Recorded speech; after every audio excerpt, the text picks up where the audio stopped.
디지털 세상의 모든 것을 깊이 있게 알아보는 인포맥스D, 오늘도 명확한 정보와 새로운 지식을 전해드리겠습니다. 원자력 에너지의 회의적인 견해를 보였던 국가들이 변하고 있다라는 이야기가 슬슬 나오고 있습니다. 원자력 에너지가 재생에너지와 함께 탄소 중립의 달성과 에너지 자금력 확보를 위한 주요 에너지원이다라는 인식이 생기고 있다는데 이 얘기에 대해서 좀 짚어보겠습니다. 이정윤 원자력 안전과 미래 대표님 나오셨습니다. 어서 오세요. 반갑습니다. 안녕하세요. 최근에 기사들 보면 전 세계가 탈원전의 길을 걷다가 조금씩 유턴하고 있다는 기사가 나오고 있거든요. 예. 네, 대표님이 좀 어떻게 보시는지요? 저도 뭐 그렇게 된다 그러면 뭐 좋겠습니다만 원자력이 어떻게 보면 네. 후쿠시마 원전 사고 이후에 씻을 수 없는 치유할 수 없는 어떤 상처를 남겼기 때문에 그 문제를 근본적으로 해결하지 않으면 어렵거든요. 그래서 IPCC 기구죠, 세계 기구죠. 거기서 원자력이 녹색 에너지를 하려면 네. 가이드라인을 내놨죠. 사고 장악상 해결료, 그다음에 안전해야 되고, 그다음에 핵 폐기물을 영구 처분할 수 있는 처분장을 2050년부터 가동해라. 뭐 네. 이런 조건을 걸었죠. 그래서 그 조건을 우리가 충족돼 있느냐, 그걸 충족시키고 나서 그렇게 이제 어떻게 보면 원자력도 리바이버 될 수가 있는데 네. 그게 안 돼서는 지금 유럽의 IPCC에서도 사실상 어렵다. 네, 이렇게 보시면 되겠습니다. 유럽 이야기를 해주셨는데 사실 그 유럽 국가들 중에서 유턴하는 국가가 있다라는 이야기가 나오고 네. 있거든요.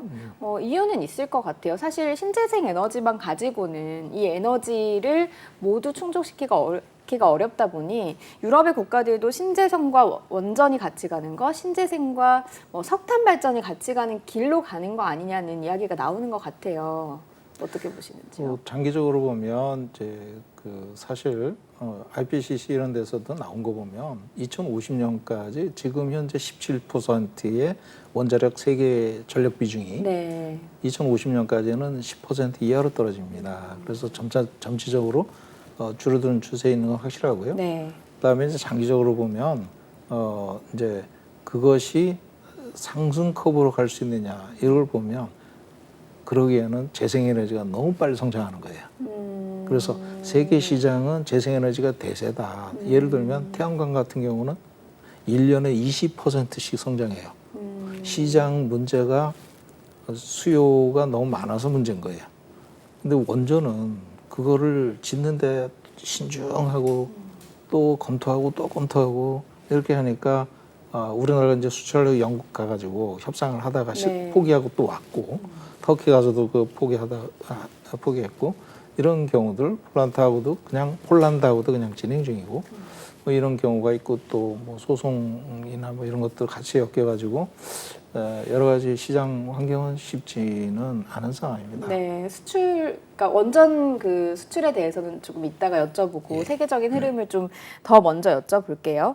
일단은 유럽 국가들도 결국은 장기적으로 봤을 때는 앞서서 그 2050년 이후에는 10% 미만으로 원자력 사용하는 게 떨어진다, 에너지 사용하는 게 떨어진다라고 말씀을 하셨는데 그 사실은 그게 이제 탈원전 기조를 밟고 있을 때 예측치 아닌가요? 지금 이제 스웨덴에서도 20년 안에 10기를 더 짓겠다라고 하고 그런 이야기가 나오고 있어서 그러면 그 기준치가 좀 높아지는 거 아닌가 하는 생각은 드는데요. 예, 그게 이제 물론 전망치를 이제 네. 탈원전 개념으로 이렇게 넣냐 안 넣냐 이걸 떠나서 이제 시장의 추세를 보고 그렇게 한 거거든요. 네. 재생에너지가 너무 빨리 성장한다는 거예요. 재생에너지가 그만큼 많이 성장을 하고 있어요? 그럼요. 어떻습니까? 그러니까 태양광 같은 경우는 네. 1년에 20%씩 성장해요. 그리고 태양광 가격이 10년 전에 비해서 거의 90% 싸졌거든요. 그래가지고 이거를 원자력이 어떤 가격 경쟁이나 안전 문제를 또 안고 있잖아요. 고유 문제로. 그러면서 이걸 선택하는 건 쉽지 않다. 다만 이제 에너지 변동 이 문제를 어떻게 대응할 것인지 이제 기술적으로 극복해야 될 문제고 네. 그리드라든가 그리드도 쉽지 않습니다. 사실 우리나라는 이제 그 센터도 돼 있어요. 네. 그러니까 중심 그 에너지가 그냥 어떤 중심적으로 생산을 해서 그걸 전국에 뿌리는 그런 형태로 돼 있거든요. 근데 에너지를 조금씩 이제 각 지역마다 이렇게 생산할 수 있으면 좋은데 그 개념이 이제 SMR인 거죠.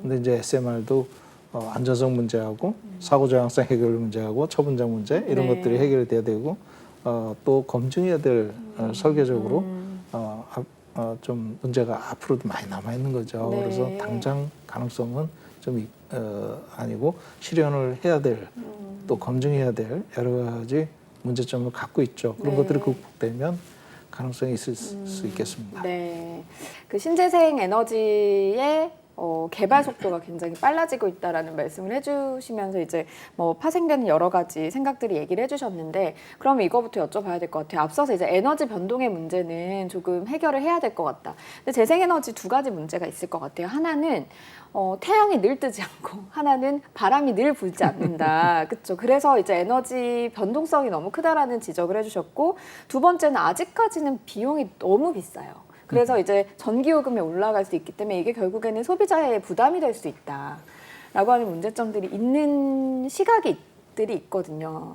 근데 지금 저희가 탄소 중립이라고 하는 그런 협약을 맺어놨기 때문에 목표가 있잖아요. 예. 그때까지 이것들을 좀 해결하면서 갈 수 있겠습니까?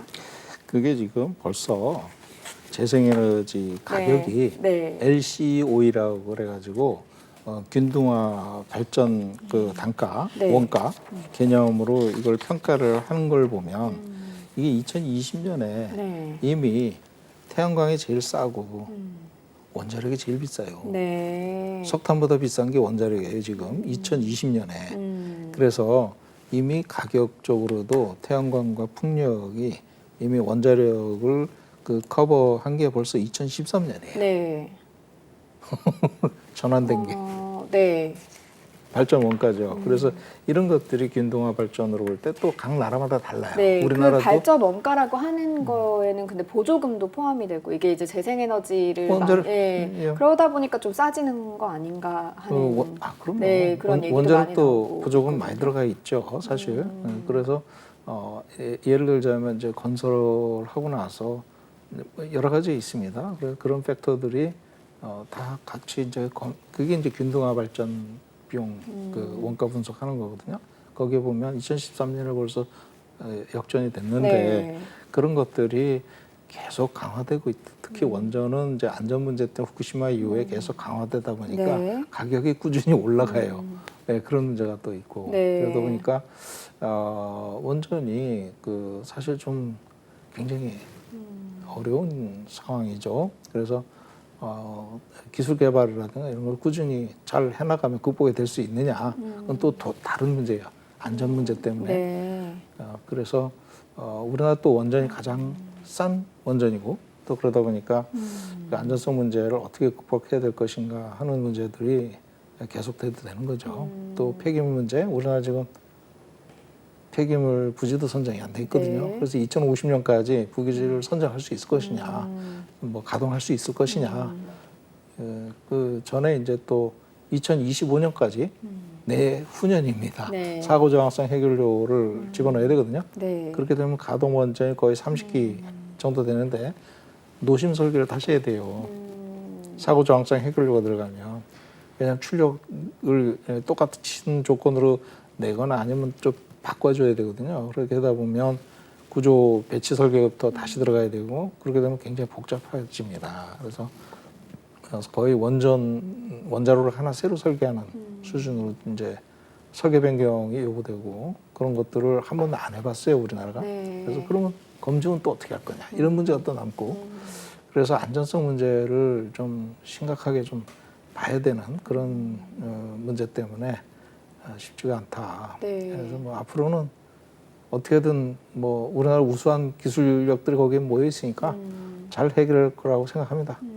그러면 그 해외에서 지금 이렇게 원전에 대해서 다시 이제 원전을 짓는다거나 가동하는 쪽으로 뭐 갈 것이다라고 하는 그런 이제 예측들이 나오는 건 왜 그런 걸까요? 그거는 이제 일부 국가에서 이제 원전을 지으려고 생각을 하고 있기 때문입니다. 지금 스웨덴도 폴란드, 듣고 체코슬로바키아, 네. 뭐 그다음에 체코죠. 체코 네. 그다음에 이제 스웨덴, 핀란드도 계속 짓고 있고 뭐 이런 나라들이 그다음 벨기에 또 네덜란드 이런 데도 네덜란드도 풍력이 굉장히 좋은데 그렇죠. 원전을 또 풍차의 하겠다 나라잖아요. 이렇게 네. 생각을 갖고 있는데 원래 원전을 하던 그 설계자들이 풍력 쪽으로 가가지고 풍력 기술 개발을 해가지고 세계 시장을 지금 네덜란드가 주름을 잡고 있잖아요. 뭐 그런 그 이제 어느 정도 풍력 세계 시장을 점령을 하니까 이제 다시 원전을 하겠다 그러는지 몰라도 그냥 해수면이 낮아서 높아서 높은 거죠. 기후 변화에 굉장히 문제가 될 수도 있지만 어쨌든 간에 뭐 여기저기서 얘기는 나오고 있는데 네.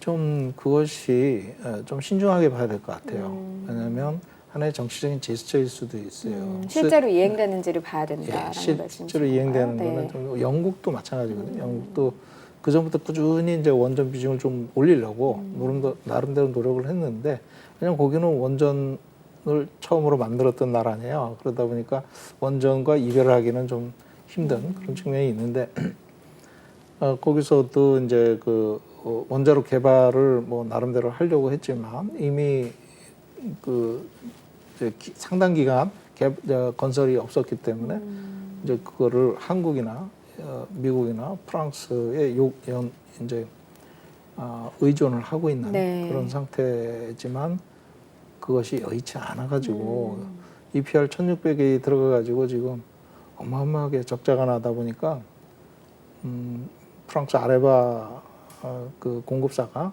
파산했거든요. 그래서 정부가 이제 인수를 해버리는 그런 결과가 됐는데 그럼에도 불구하고 지금 짓는 건 계속 지어야 되니까 네. 굉장히 어려움이 많은 상황입니다. 네. 그러면 한국 네. 거가 제일 좋아요. 아, 우리나라 네. 원전이 제일 좋아요? 가장 싸니까. 아, 두 번째는 안전성 조금 양보를 하면 가장 싸고 왜냐하면 안전성이 가장 그 최소로 적용이 돼 있다 보니까 네. 싼 거거든요. 그다음에 이제 시공 능력 좋잖아요, 한국 사람들이. 네. 들어가서 시공을 하면 이제 그 건설도 정식적으로 이제 제대로 될 수가 있을 것 같다. 또 안전성 조금은 양보하면 그런데 그러면 이게 어느 정도 경쟁력이 있을 수가 있거든요. 그러니까 한국 쪽에 많이 이제 기대를 하는 분위기도 있습니다. 네, 그러니까 분위기도 원전 있습니다. 시공에 대해서 네, 그렇죠. 자연스럽게 1위로 넘어가서 그러면은 이제 뭐전 세계 흐름은 좀 이행할지를 지켜봐야 된다라고 그렇죠. 말씀을 하셨으니까 워낙 재생에너지가 네. 10배가 커요. 네, 더 잘 되고 네. 더 잘 개발이 되고 있는 추세라고 보시는 거고, 그래서 지금 나오고 있는 뭐 스웨덴이 뭐 20년 안에 10기를 더 짓는다던가, 뭐 다른 유럽 국가들이 여타 다른 국가들이 더 짓겠다라고 하는 것들은 정치적인 제스처인지를 좀 지켜봐야 된다라고 말씀을 하셨으니까요. 일단은 그러면 우리 원전의 상황은 어떤지, 그러니까 기술이 어떤지, 그래서 우리가 여기에서 경제적인 파급 효과를 좀 볼 수 있는지를 좀 여쭤보기 위해서 좀 자연스럽게 넘어갈게요. 앞서서 원전 이게 짓는 나라가 많아진다라는 소식이 들리니까 사실은 말씀드린 것처럼 수출 기대감 좀 커지긴 했었거든요. 일단은 먼저 그 원전을 만들 수 있는 나라는 어디인가요? 일본, 중국, 네. 한국, 네. 러시아, 프랑스 뭐 이 정도죠. 네. 독일은 이제 포기했고 그런 상황입니다. 네. 그러면 그 중에서 가장 건설하고 있는데 네. 미국하고 프랑스, 네. 한국 이 정도죠. 네. 경쟁자가 그렇게 서방국에서는 네. 중국, 러시아 빼고. 그래서 중국하고 러시아는 빼고 일단 프랑스, 미국, 일본. 네. 그 중에서 한국. 그러면 그 중에서 우리나라 같은 경우에는 어느 정도 경쟁력을 가지고 있다고 생각해요? 일단 가격 경쟁력에서는 최고입니다. 가장 싸요. 중국 것보다 싸니까. 근데 이유는 안전성 요소들이 가장 적게 들어가 있어요. 근데 그 부분을 시공을 원하는 데서도 안정성에 대해서 워낙 이제 한번 사고가 나면 크게 나니까요. 그렇죠. 중요하게 보지 않을까요? 그래서 항공기 추락이라든가 더블 컨테인먼트라든가 그다음 코어 캡처라든가 피동형 냉각 기능이라든가 이런 엔지니어링 세이프티 피처들이 여러 개가 있어요. 네. 새로 들어온 것들이. 근데 우리나라는 그런 것들 반영을 안 했거든요. 그렇지만 이제 사고 난 전력이 없다. 그래서 가장 안전하다 이렇게 이제 얘기를 하는 거거든요. 네. 그리고 확률론적 안전성 분석에서도 10의 마이너스 5승 정도로 제일 낮은 수준이죠. 다른 나라는 10의 마이너스 6승, 7승 이렇게 나가거든요. 그래서 EPR 1600이라든가 그다음에 웨스팅하우스 AP 1000 이런 것들에 비교해서 안전성이나 그다음에 이제 그 안전성은 좀 떨어져요. 네. 우리나라가.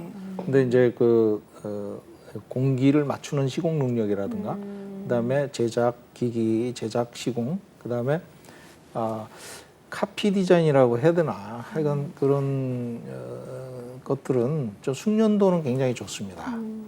그래서 이제 공급망이라죠. 네. 서플라이 체인이라고 하는 그게 가장 잘 발달돼 있고 지금까지 30년 동안 50년 동안 꾸준히 반복 설계를 해왔거든요. 시공도 그렇고 그러니까 숙련도가 가장 높은 다른 국가들은 쉬어왔을. 그렇죠. 다른 나라는 네. 쉬웠고 그래서 우리나라가 공급할 수 있는 여건은 최상이라고 봐야죠. 거기다가 바라카까지 가가지고 네. 내기를 네. 성공적으로 제공기를 맞춰가면서 완성을 시켰잖아요. 네. 상당히 여러 가지 악조건이었을 겁니다. 그런데도 결국은 한국 사람들은 또 시공하면 또 한다면 하잖아요. 그래서 정확하게 또 아프리카, 죄송합니다. UAE, 중동의 네. 열사의 사막에서 그렇게 참 훌륭하게 잘 끝냈습니다. 네. 그런 것들은 인정이 되는데 문제는 이제 소송이 걸려가지고 웨스팅하우스하고 네. 지적 소유권에 대한 거죠. 그래서 미국 기업이죠. 네. 예. 근데 DOE의 연방법 10 CFR 파트 810이라고 810 네. 810인데 거기에는 결국은 DOE가 승인을 해줘야 우리가 제3국에 가서 수출을 위한 협상을 하는 네. 자료를 제시할 수 있어요. 그거 없이는 안 된다고 이제 그 미국 연방법에 적혀 있는데 그러다 보니까 그걸 근거로 소송을 걸었죠. 네. 한국에서 여러 가지로 쉽지 않은 상황입니다. 그래서 그런 것들을 현실적으로 잘 해결을 해내야 되는데 제가 볼 때는 수직 계열화가 가장 좋다. 수직 계열화요. 예, 예. 네. 그러니까 웨스팅하우스가 나가서 수출을 하고 우리나라는 공급망이 잘 발달돼 있으니까 기기 제작하고 공급하는 그런 역할을 해주고 엔지니어링은 중소기업들을 같이 가야 도와서. 된다라는 말씀이신 그렇죠, 건가요? 그렇죠. 협력 체제. 음. 수직 계열화라는 거는 네. 이제 거기서 수출하고 우리는 거기에 서플라이 체인으로 들어가서 네. 공급해 주는 거잖아요. 네. 그런 쪽으로 하는 게 가장 좋을 것 같습니다. 우리도 근데 우리 그 이제 기술이 있다라고 주장을 하는 측면이 있는 거잖아요. 그렇죠. 네. 근데 이제 거기에 또 한 가지가 걸려 있는 게 우리나라 중소기업들이 기기 제작해서 공급하려고 그러면 RE100을 해줘야 되거든요. 그래서 재생에너지에서 이거를 에너지 공급받아서 이걸 제작을 했다는 걸 보여줘야 되는데 네. 그게 우리나라가 지금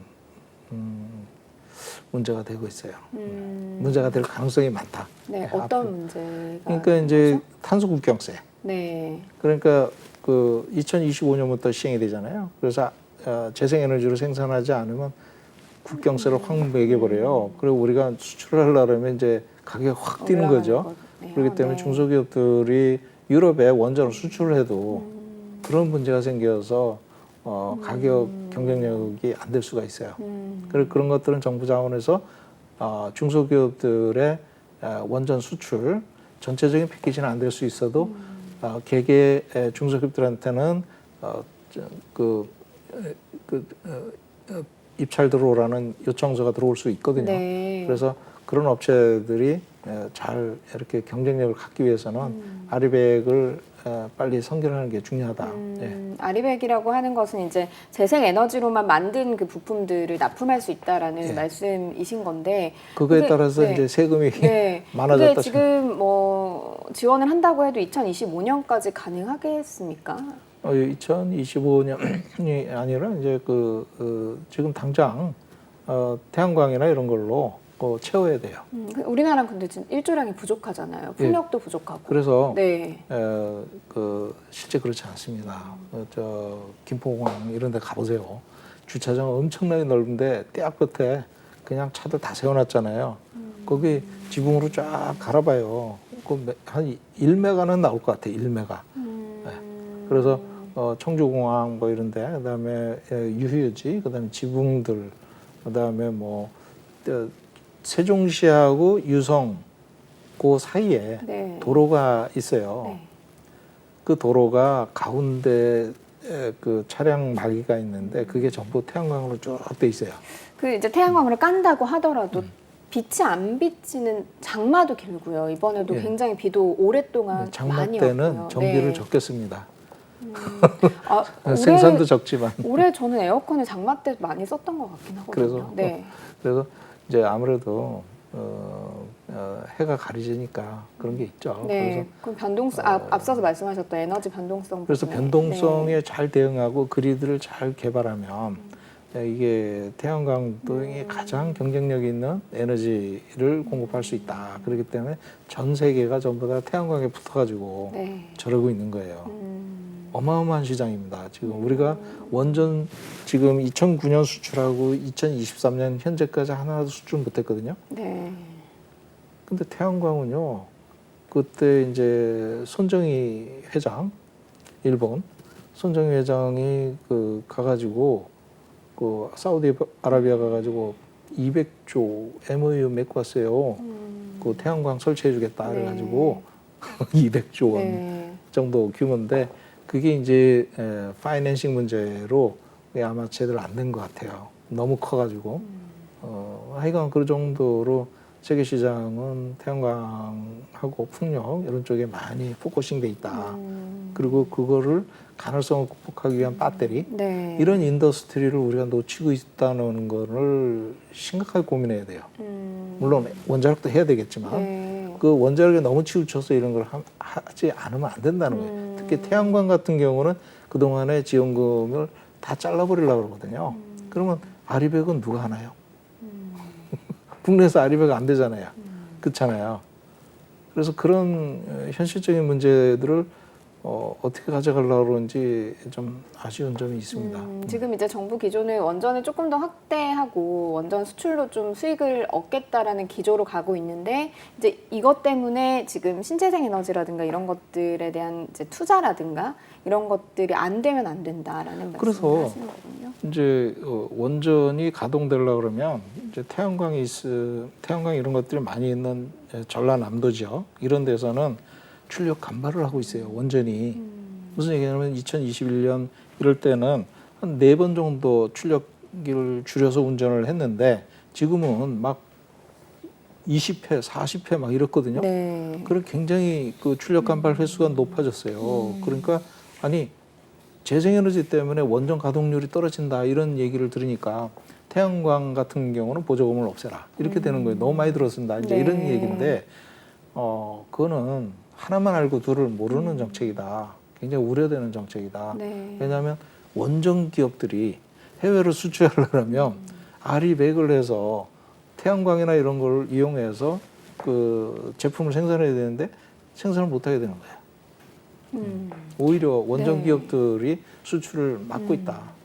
그러면 이제 이거는 미래 얘기고 조금 당장의 문제를 보면 최근에 러시아 우크라이나 전쟁도 있었고 그래서 탄소 중립이 사실 굉장히 세계적인 이슈가 되다가 에너지 안보 문제도 이게 같이 대두가 되면서 해외에서 이제 앞서서는 이제 이걸 정책을 이행하는지를 봐야 된다라고 말씀을 하시긴 하셨지만 그래서 원자력에 관심을 가지는 거 아닌가 하는 이야기도 나오고는 있거든요. 우리나라도 탄소 중립과 에너지 안보를 같이 가야 할 것 같은데 사실은 말씀하신 뭐 태양광을 쫙 깐다던가 이런 것들은 워낙 시간과 돈이 많이 드는 문제다 보니까 이 부분에 대한 좀 비판도 있을 것 같고요. 그리고 당연하죠. 왜냐하면 원자력이 이제 축소가 돼야 되니까 그거를 저항하는 사람들이 분명히 있죠. 그래서 2080년까지 지난 정부에서는 점진적으로 축소하겠다 이런 생각이었고 세계 IPCC에서 예측하는 것도 2050년까지 10% 이하로 세계에서 원전 비중이 떨어진다 이런 예측을 하고 있잖아요.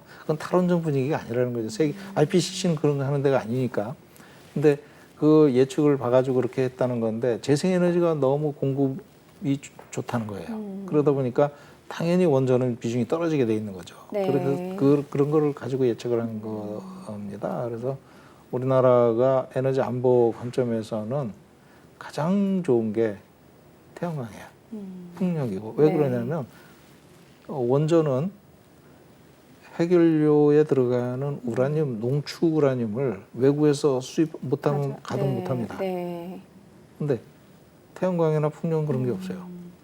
그래서 에너지 안보 측면에서는 태양광 이게 더 강력한 툴이 된다. 근데 문제는 이게 원전은 거기서 나오는 핵연료 가지고 뭐 핵무기를 만들 수 있는 그런 이제 가능성을 갖고 있잖아요. 그렇기 때문에 일본에서도 이제 그 원전을 재가동하고 있는 이유거든요. 그래서 재처리 공장을 가동하기 위해서. 그래서 그런 관점에서 우리나라도 그쪽으로 보는 건데, 그렇다고 해서 건설을 너무 이렇게 이제 그 가능성이 있을 때 수출을 하고 거기에 대비해서 최적화된 네. 공급망을 관리를 해야 돼요. 지금은 너무 건설에 이제 완벽한 체계를 구축하려고 그러면 어렵고, 건설이 이제 앞으로 세월 3사라든가 이런 신규 후속 원전을 계속 짓는다고 얘기를 하는데 네. 그것이 수출이 안 되니까 계속 짓려고 그러는 거고요. 네, 그렇게 이제 수출은- 생각을 하신다라는 말씀이신 예. 거군요. 네. 그러니까 무슨 말씀이냐면 수출은 명분이고 실제 국내 원전을 건설하기 위한 목적이 아니냐, 이렇게 보는 거예요. 수출이 안 되거든요, 지금. 그런 비판적인 이제 시각도 있다라는. 네. 아니, 미국이 허용 안 해요. 그 바이든 대통령도 그랬잖아요. 지적 소유권을 서로 존중하자, 이런 얘기는 그건 뭐예요? 웨스팅하우스나 DO의 허락 없이는 수출하지 말라, 이 얘기거든요. 네. 알겠습니다. 저희가 이제 그 탄소 중립으로 가는 시대에서 이제 해외 흐름이랑 우리나라에서 좀 보완해야 될 점, 미비점들이 어떤 것들이 있는지를 좀 알기 위해서 전문가를 모셨는데, 우리가 좀 비판적인 시각에서 봐야 되는 부분들도 있고 또 지켜봐야 될 부분도 있다, 이렇게 좀 이야기를 정리를 해보면 될 것 같습니다. 예, 오늘 말씀 여기까지 듣겠습니다. 고맙습니다. 예, 감사합니다. 네, 인포맥스기 벌써 마쳐야 될 시간이 됐습니다. 영상을 보신 후에 궁금하신 점이나 개선해야 될 점이 있다면 유튜브 연합뉴스 경제TV 채널을 통해서 댓글을 달아주시면 더 좋은 방송으로 찾아뵙겠습니다. 고맙습니다.